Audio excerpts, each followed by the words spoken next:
Hello there again bitches. I know. Long time no seen. Last time you seemed to enjoy what I did. So guess what? I am back for more, and this time it is even better. We will be looking for some hot bodies.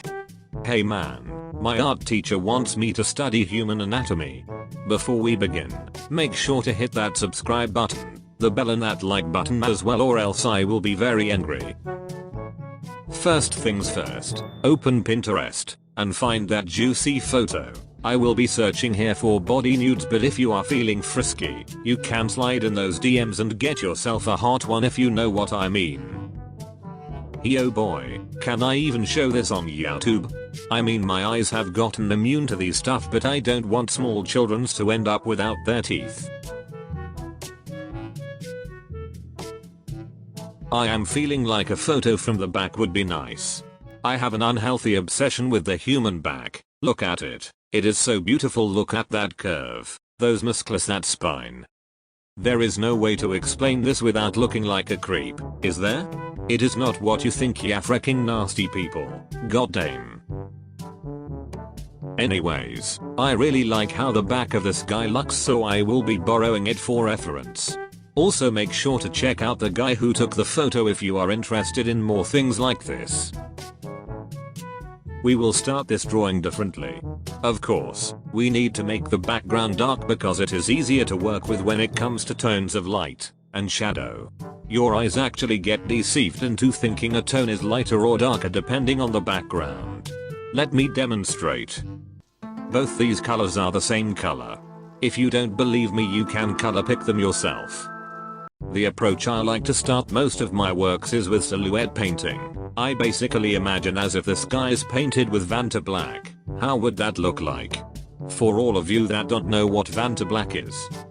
It is basically this black hole extract that absorbs all light. If you touch it, your existence as a being gets erased and you will be sent in the eternal void of nothingness.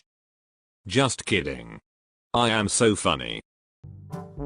So yeah, after the silhouette is finished, I divide lights and shadows. From there I just start refining the drawing based on the reference.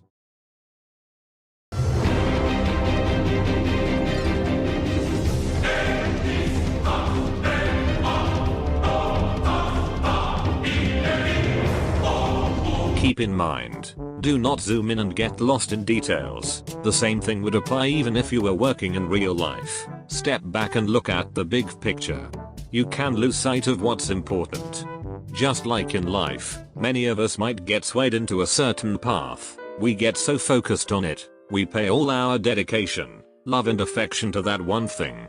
We raise our hopes and dreams in a pedestal, but we forget to look at the big picture. If we did that, we would get rid of suffering and sadness. Of course, I am talking about enjoying cat memes. What were you even thinking I was referring to? Something as deep as life meaning? Shake my head? That's so ridiculous.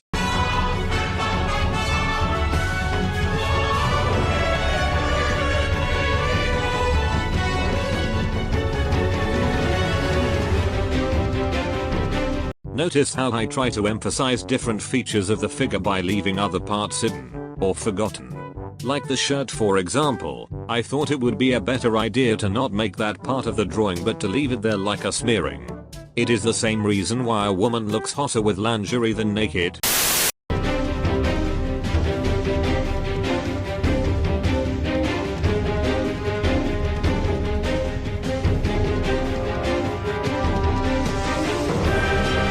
I really like how John Singer Sargent creates patches of shadow and doesn't connect them, making our brain autofill the gap between the shadows to create a more artistic look. That's what I am doing with some of these parts as well.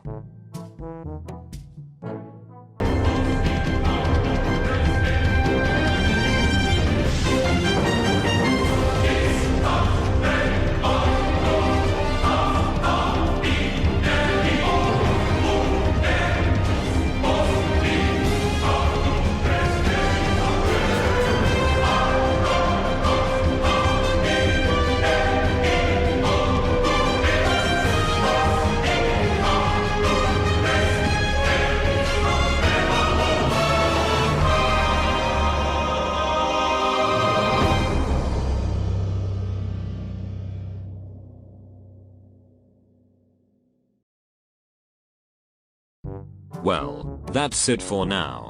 I guess I have given you enough knowledge for today. If you practice these tips, your art might get better. Maybe even your life will, if you are not more miserable than me. If you want to know more, hit that subscribe and like button. In later episodes I will be explaining more concepts about light and shadow as well as some color theory. Hope you enjoyed this video. See you later, alligators.